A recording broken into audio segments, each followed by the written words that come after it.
ഇപ്പോൾ പൊതുവിൽ എനിക്ക് തോന്നിയിട്ടുള്ളത് ഒരു നമ്മൾ വാർത്തകളെയൊക്കെ സമീപിക്കുന്ന ഒരാളെന്ന നിലയിൽ വളരെ പെട്ടെന്ന് ഇവിടെ CPM-ന് നേരെ ഉണ്ടാവുന്ന ചില വിരലുകൾ ചൂണ്ടപ്പെടുന്ന സാഹചര്യം ഒഴിവാക്കാൻ വേണ്ടി തന്ത്രി പിന്നെ അല്ല, ആ രീതിയിൽ പോലീസിനെ CPM ഉപയോഗിക്കുന്നുണ്ടെന്ന കാര്യത്തിലേക്ക് യാതൊരു സംശയമില്ല. ശബരിമല അന്വേഷണം നമുക്കതിൽ പലപ്പോഴും പറയാൻ കഴിയാതെ വരുന്നൊരു ബുദ്ധിമുട്ട് എന്താണെന്ന് വെച്ചാൽ ഇത് ഹൈക്കോടതിയുടെ മേൽനോട്ടത്തിൽ നടക്കുന്ന അന്വേഷണമാണ്. അങ്ങനെ ഒരു പ്രതിസന്ധി ഇല്ല. പക്ഷേ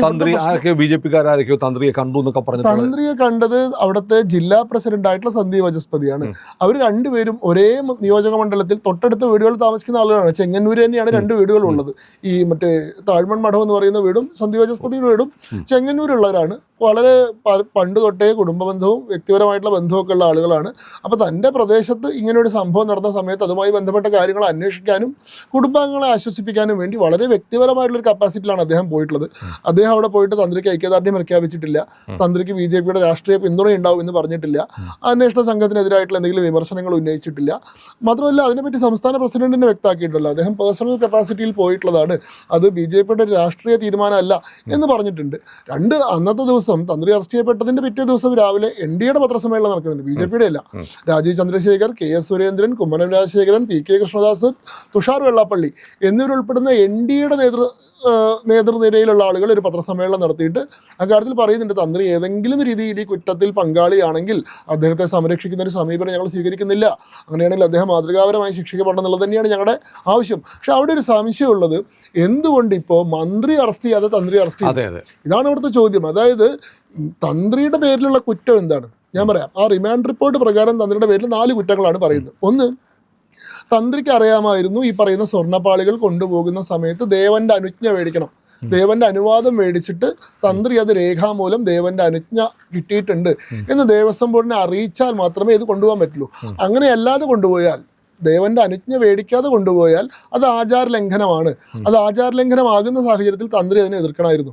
അങ്ങനെ ചെയ്യാൻ സാധിക്കില്ല. കാരണം ദേവസ്വം ബോർഡ് എന്ന് പറയുന്നത് അഡ്മിനിസ്ട്രേറ്റീവ് കാര്യങ്ങളുടെ മേൽനോട്ടം മാത്രം നടത്തുന്ന ആളാണ്. ആചാരപരമായിട്ടുള്ള അനുഷ്ഠാനപരമായിട്ടുള്ള കാര്യങ്ങളുടെ പരമാധികാരി തന്ത്രിയാണ്.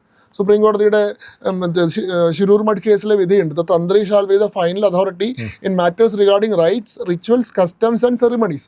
ഇത്തരം കാര്യങ്ങൾ തന്ത്രിയാണ് അവസാനമാക്കി. അപ്പോൾ അവിടെ ആചാരലംഘനം നടക്കുന്ന സാഹചര്യത്തിൽ അത് തടയേണ്ടത് തന്ത്രിയുടെ ഉത്തരവാദിത്തമാണ്. അത് ചെയ്യാൻ പാടില്ല എന്ന് പറയണമായിരുന്നു, അദ്ദേഹം അത് പറഞ്ഞില്ല. ദേവന്റെ അനുജ്ഞയില്ലാതെ ആചാരലംഘനമാണ് നടത്തുന്നതെന്ന ബോധ്യമുണ്ടായിട്ടും അത് തടയുകയോ അതിനെതിരെ ഒരു വിയോജനക്കുറിപ്പ് കൊടുക്കുകയോ പ്രതിഷേധം രേഖപ്പെടുത്തുകയോ ചെയ്തില്ല. അതൊരു ഒമിഷൻ. 2, ഇത് കൊണ്ടുപോകുന്ന സമയത്തും ഇത് തിരിച്ചു കൊണ്ടുവന്ന സമയത്തും തന്ത്രിയുടെ സന്നിഹിതനായിരുന്നു. ഈ കൊണ്ടുപോയ സംഗതിയല്ല തിരിച്ചു കൊണ്ടുവന്നത് എന്ന് വളരെ കൃത്യമായി മനസ്സിലാക്കാൻ സാധിക്കുന്ന ഒരാൾ തന്ത്രിയായിരുന്നു. അദ്ദേഹത്തിന് ഇതിലുള്ള വ്യത്യാസം മനസ്സിലാവുമായിരുന്നു. പ്രത്യേകിച്ചും അതിലൊരു ഭാഗം കവർ ചെയ്യാതെ ചുമര് കാണുന്ന മട്ടിലാണ് വെച്ചിരുന്നത്. അവിടെ തന്നെ എന്തോ ഒരു കൃത്രിമത്വം ഉണ്ടെന്ന് മനസ്സിലാവുമായിരുന്നു. അങ്ങനെ മനസ്സിലായിട്ടും അദ്ദേഹം അത് ആ സമയത്ത് സൂചിപ്പിക്കുകയോ ദേവസ്വം ബോർഡിനെ അറിയിക്കുകയോ അതുമായി ബന്ധപ്പെട്ട് എന്തെങ്കിലും പരാതികൾ റേസ് ചെയ്യുകയോ ചെയ്തിട്ടില്ല. അതും ബോധപൂർവമുള്ള ഒമിഷനാണ്. 3-ാമത്തെ കാര്യം, ഈ പറയുന്ന അന്വേഷണമൊക്കെ തുടങ്ങുന്ന ഘട്ടത്തിലും ഈ കാര്യങ്ങളെ പറ്റി ഉണ്ണികൃഷ്ണൻ പോറ്റിയെ പറ്റിയിട്ടും ഈ പറയുന്ന ആളുകളെ പറ്റിയിട്ടും ഒക്കെ കൃത്യമായി ധാരണ ഉണ്ടായിരുന്ന ഒരാളാണ് ഉണ്ണികൃഷ്ണൻ പോറ്റി. ഇദ്ദേഹത്തിൻ്റെ ഏതോ സ്വാധീനം വഴിക്കാണ് വന്നത്. ബാംഗ്ലൂരുള്ള ഏതോ ക്ഷേത്രത്തിലെ പൂജാരിയായിരുന്ന ആളാണ്. അദ്ദേഹത്തിൻ്റെ കീഴിലുണ്ടായിരുന്ന ഒരു കീഴ്ശാന്തിയുടെ പരികർമ്മിയായിട്ടാണ് വരുന്നത്. ഈ പറയുന്ന ആളെ പറ്റി കൃത്യമായ ധാരണ ഉണ്ടായിരുന്നു. ഈ സമയത്ത് അതായത് തന്ത്രിക്ക് ഇത് റേസ് ചെയ്യാവുന്ന ഒരുപാട് സാഹചര്യങ്ങൾ ഉണ്ടായിരുന്നു. ഈ സാഹചര്യങ്ങളൊന്നും റേസ് ചെയ്തിട്ടില്ല എന്നുള്ളതാണ്. അവിടെ ഞാൻ പറഞ്ഞത് ക്രിമിനൽ ഒമിഷനാണ്. അത് കുറ്റമല്ലാതെ ഞാൻ പറയുന്നില്ല.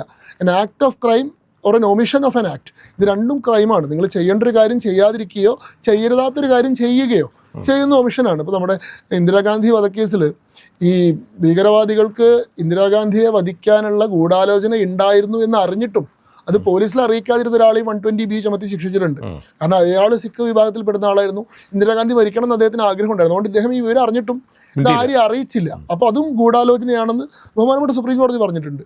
എനിക്ക് തോന്നുന്നു അരിയിൽ ഷുക്കൂർ വധക്കേസിൽ ഷംസീറിനെതിരെ കുറ്റം ചുമത്തുന്നത് അദ്ദേഹം ആ ക്രൈമിൽ പങ്കെടുത്തുകൊണ്ടല്ല, അദ്ദേഹം അത് അറിയാമായിരുന്നു, എന്നിട്ട് തടയാൻ ശ്രമിച്ചില്ല എന്നുള്ള പേരിലാണ്. അപ്പോൾ അങ്ങനെയൊക്കെ നമുക്ക് നിൽക്കും. ഒമിഷനും ഒരു ക്രൈമാണെന്ന് വേണമെങ്കിൽ പറയാം. പക്ഷേ ഇവിടുത്തെ പ്രശ്നം, ഞങ്ങൾ ഉന്നയിക്കുന്ന ധാർമ്മികമായിട്ടുള്ള പ്രശ്നം, ചെയ്ത ആളുകൾക്കില്ലാത്ത ശിക്ഷ കണ്ടു നിന്ന ആൾക്കില്ലല്ലോ. ഇവിടെ സ്വർണ്ണപ്പാളികൾ കടത്താൻ വളരെ കൃത്യമായിട്ടുള്ളൊരു ഗൂഢാലോചന നടന്നിട്ടുണ്ട്. ശബരിമലയിൽ ഇത്രയും വലിയ സ്വർണ്ണ സമ്പാദ്യമുണ്ട് എന്ന് അറിയുന്ന ഒരാളുകൾ അവർ അത് തട്ടിയെടുക്കാൻ വേണ്ടിയിട്ടൊരു വലിയ മാസ്റ്റർ പ്ലാൻ തയ്യാറാക്കുന്നു. അതിനൊപ്പം നിൽക്കുന്ന കൃത്യമായിട്ടുള്ള ഉദ്യോഗസ്ഥന്മാരെ ആ സമയത്ത് അവിടെ വിന്യസിക്കുന്നു. ആ സമയത്ത് ശബരിമലയിൽ നിന്ന് പൊതുസമൂഹത്തിൻ്റെ ശ്രദ്ധ മറ്റൊരു സ്ഥലത്തേക്ക് തിരിക്കാൻ വേണ്ടി ബോധപൂർവം ഒരു വിവാദം ഉണ്ടാക്കുന്നു. യുവതീ പ്രവേശനവുമായി ബന്ധപ്പെട്ടൊരു വിവാദം ഉണ്ടാക്കുന്നു. ആ വിവാദത്തിൻ്റെ മറവിൽ ഒരു വനിതാ മതിൽ 50 കോടി രൂപ സർക്കാർ ചെലവിൽ സംഘടിപ്പിക്കുന്നു. ആ വനിതാ മതിൽ കെട്ടുന്ന അന്ന് ഇവിടെ 2 വനിതകളെ കയറ്റുന്നു. ഇങ്ങനെ സമൂഹത്തിന്റെ ശ്രദ്ധ മുഴുവൻ ഒരു ജഗപുക ഉണ്ടാക്കിയിട്ട് അതിലേക്ക് തിരിച്ച് ഈ സമയത്ത് ഇവിടെ നിന്ന് രഹസ്യമായിട്ട് സ്വർണ്ണപ്പാളികൾ കടത്തുന്നു. ഇത് കടത്തിയതിനു ശേഷവും ഇതിൽ ഡോക്യുമെന്റുകൾ മാനിപ്പുലേറ്റ് ചെയ്യാനും ഈ കാര്യം പുറത്തു വരുന്നില്ലെന്ന് ഉറപ്പുവരുത്താനും തങ്ങൾക്ക് വേണ്ടപ്പെട്ട ആളുകളെ തന്നെ ഉദ്യോഗസ്ഥന്മാരായിട്ട് അവിടെ നിർത്തുന്നു. ഇപ്പോൾ കമ്മീഷണർ ആയിരുന്ന ആൾ കമ്മീഷണർ ടേം കഴിഞ്ഞപ്പോൾ അയാളെ ദേവസ്വം ബോർഡ് മെമ്പറാക്കി. ദേവസ്വം ബോർഡ് മെമ്പറുടെ കാലാവധി കഴിയുമ്പോൾ അയാളെ പ്രസിഡന്റ് ആക്കി. അല്ല, ഈ പറഞ്ഞു വരുന്നത് അപ്പോൾ സർക്കാർ അറിഞ്ഞിട്ടാണ് കൊള്ള നടന്നതെന്നാണോ? സർക്കാർ അറിയാതെ, ഞാൻ ചോദിക്കുന്നത്, തന്ത്രി ഈ പറയുന്ന കാര്യങ്ങളൊക്കെ അവിടെ ഉണ്ടായിട്ടും അദ്ദേഹം നിർവഹിച്ചില്ല, അദ്ദേഹം ശ്രദ്ധിച്ചില്ല എന്ന് പറയുന്നുണ്ടല്ലോ. അങ്ങനെയാണെങ്കിൽ ദേവസ്വം വകുപ്പ് മന്ത്രിക്കെതിരെ ഇതേ കുറ്റം നിൽക്കില്ലേ? എന്താ ദേവസ്വം വകുപ്പ് മന്ത്രിയുടെ ദേവസ്വം ബോർഡ് ഒരു സ്വതന്ത്ര ഭരണാധികാര, അങ്ങനെയാണെങ്കിൽ ദേവസ്വം വകുപ്പ് സ്വതന്ത്ര പരമാധികാര സംവിധാനത്തിന്റെ ഒരു മന്ത്രാലയം ആവശ്യമുണ്ടോ? മന്ത്രി ആവശ്യമുണ്ടോ? അതിന് ജനങ്ങളുടെ നികുതി പണത്തിന് ഇദ്ദേഹത്തിന് ശമ്പളം കൊടുക്കേണ്ട ആവശ്യമുണ്ടോ? നമ്മുടെ പബ്ലിക് അഡ്മിനിസ്ട്രേഷന്റെ സിസ്റ്റം എന്ന് പറയുന്നത് മിഡി വിഡി ബ്രോഫ് എന്ന് പറയും. അതായത് ഓഫീസ്, ബ്രാഞ്ച്, ഡിപ്പാർട്ട്മെന്റ്, വിങ്, ഇങ്ങനെ മുകളിലേക്ക് പോയി കഴിഞ്ഞാൽ ഇതിന്റെ മുകളിൽ മിനിസ്ട്രി എന്ന് പറയുന്ന ഒരു സാധനമുണ്ട്. മിനിസ്റ്റർ ഇതിന്റെ പൊളിറ്റിക്കൽ ആയിട്ടുള്ള ഹെഡും സെക്രട്ടറി എന്ന് പറയുന്ന ആൾ ഇതിൻ്റെ അഡ്മിനിസ്ട്രേറ്റീവ് ആയിട്ടുള്ള ഹെഡുമാണ്. ഭരണപരമായിട്ടുള്ള കാര്യങ്ങളൊക്കെ സെക്രട്ടറികളായിരിക്കും നിർവഹിക്കുക. പക്ഷെ ഇതിൻ്റെ രാഷ്ട്രീയമായിട്ടുള്ള ഒരു മേൽനോട്ടം അവിടെ മന്ത്രിതലത്തിൽ നടക്കണം. അതല്ലെങ്കിൽ ഇത് ഉദ്യോഗസ്ഥ ഭരണമായി പോവില്ലേ? ഇത് ജനാധിപത്യം ആവില്ലല്ലോ. ഇത് എന്താ പറയുക, ഈ പറയുന്ന ബ്യൂറോക്രസിയുടെ നേതൃത്വത്തിൽ മാത്രം നടക്കുന്ന ഒരു ഉദ്യോഗസ്ഥ ഭരണമായി പോവും, ഉദ്യോഗസ്ഥ രാജ്യമായി പോവും. അങ്ങനെ ആവാതിരിക്കാൻ ഓരോ കാര്യത്തിന് മേലും മന്ത്രിമാരുടെയും ജനപ്രതിനിധികളുടെയും മേൽനോട്ടം വേണം എന്നുള്ളത് കൊണ്ടാണ് നമ്മൾ ശമ്പളം കൊടുത്ത് ഇത്രയും മന്ത്രിമാരെ നിയോഗിച്ചിട്ടുള്ളത്, 21 ആൾക്കാരെ നിയോഗിച്ചിട്ടുള്ളത്. ഏത് മന്ത്രിക്ക് ഈ ഒഴികഴിവ് പറയാലോ? അദ്ദേഹത്തിൻ്റെ വകുപ്പിൽ ഒരു വീഴ്ച വന്നു കഴിഞ്ഞാൽ ഞാനല്ലാതെ ഒന്നും ചെയ്യുന്നത് അത് സെക്രട്ടറിമാരാണ്, അതല്ലെങ്കിൽ ഉദ്യോഗസ്ഥന്മാരാണെന്ന് അത് പറയലല്ല ഇവരുടെ പണി. അത് പറയാതെ ഇത്തരം കാര്യങ്ങൾ നടക്കില്ലെന്ന് ഉറപ്പുവരുത്തലാണ്. ഞാൻ ചോദിക്കട്ടെ, ഈ ദേവസ്വം വകുപ്പ് മന്ത്രി എല്ലാ വിശേഷാവസരത്തിലും ശബരിമലയുടെ തിരുനടയിൽ ചെന്ന് നെഞ്ചിരിക്കുന്നുണ്ടല്ലോ. കയ്യിൽ തീർത്ഥം കൊടുത്താൽ മേടിച്ച് അത് തലയിൽ ആക്കും കൂടി ഇല്ല, അത് വല്ല സാനിറ്റൈസർ പോലെ കൈ കഴുകി കളയാണ്. ഇത്രയും ഭക്തി ഇല്ലാത്ത, വിശ്വാസം ഇല്ലാത്ത ആളുകൾ അവിടെ പോയി നിൽക്കുന്നതിന് അവരവിടെ മാറി അവിടെ 2 ആൾക്ക് നിൽക്കാം അവർ നിൽക്കുന്ന സ്ഥലത്ത്. പക്ഷെ അങ്ങനെയല്ല, ഞങ്ങൾക്ക് വിശ്വാസം ഇല്ലെങ്കിലും അവിടുത്തെ കാര്യം നിർവഹിക്കാൻ ചുമതലപ്പെട്ട ആളുകൾ ഞങ്ങളായതുകൊണ്ട് അവിടെ എല്ലാം കൃത്യമായി നടത്തുന്നു എന്ന് ഉറപ്പുവരുത്താനാണ് ഞങ്ങൾ അവിടെ വന്ന് നിൽക്കുന്നതെന്നാണല്ലോ ഇവരുടെ ഭാവം. ഇവര് നിൽക്കുമ്പോൾ ഇവരുടെ മൂക്കിന് മുമ്പിൽ നിൽക്കുന്ന ഈ സ്വർണ്ണപ്പാളിയല്ലേ പോയത്. അത് തന്ത്രി അത് ശ്രദ്ധിച്ചില്ല എന്ന് പറയുന്നു, മന്ത്രി അത് ശ്രദ്ധിച്ചില്ലേ? ഈ പറയുന്ന ഉദ്യോഗസ്ഥന്മാരും അത് ശ്രദ്ധിച്ചിട്ടില്ലേ? അപ്പൊ ഇവർക്കെതിരെ എല്ലാം ഈ ഞാൻ പറഞ്ഞത് എന്താ വെച്ചാൽ ഇതിന്റെ പിന്നിൽ വലിയൊരു ഗൂഢാലോചനയുണ്ട്. അപ്പൊ ഹൈക്കോടതി പറയുന്നത് എന്താ, ഇതൊരു അന്താരാഷ്ട്ര വിഗ്രഹക്കടത്താണ്. ഇത് കേവലം സ്വർണം കൊണ്ടുപോയിട്ട് സ്വർണത്തിന്റെ മൂല്യം നഷ്ടപ്പെടുത്തി എന്നുള്ളതല്ല അവിടുത്തെ പ്രശ്നം. ഇതിന് പിന്നെ ഇന്റർനാഷണൽ കോൺസ്പിറസി, സുഭാഷ് കപൂറിന്റെ പേരൊക്കെ കോടതി വിധിയിൽ എടുത്ത് പറയുന്നുണ്ട്.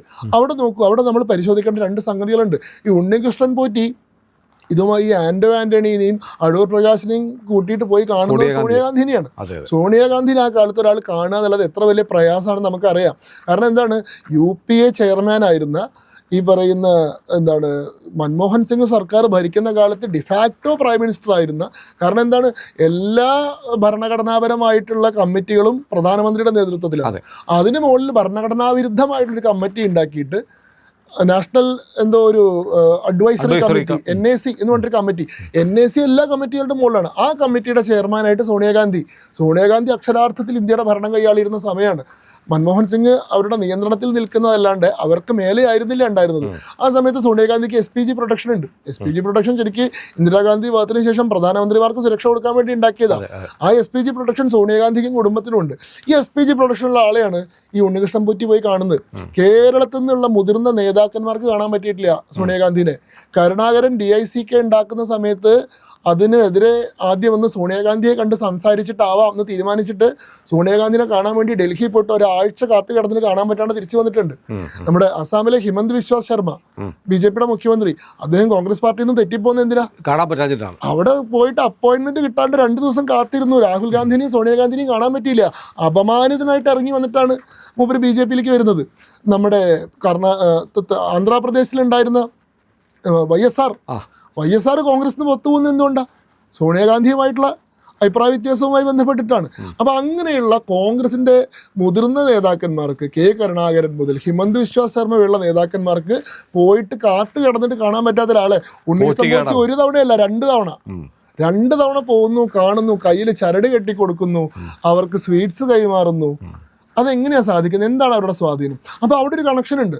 ഈ സോണിയാഗാന്ധിയുടെ സിസ്റ്ററായിട്ടുള്ള ഇറ്റലിയിലുള്ള ഒരു വനിത, അവർക്ക് 2 ആന്റിക് ഷോപ്പുകളാണ്. അതിലൊരെണ്ണത്തിന്റെ പേര് ഗണപതി എന്നാണ്, മറ്റൊന്ന് ആന്റിക് തന്നെയാണ്. ആന്റിക് എന്നും ഒന്ന് ഗണപതി എന്നുമാണ്.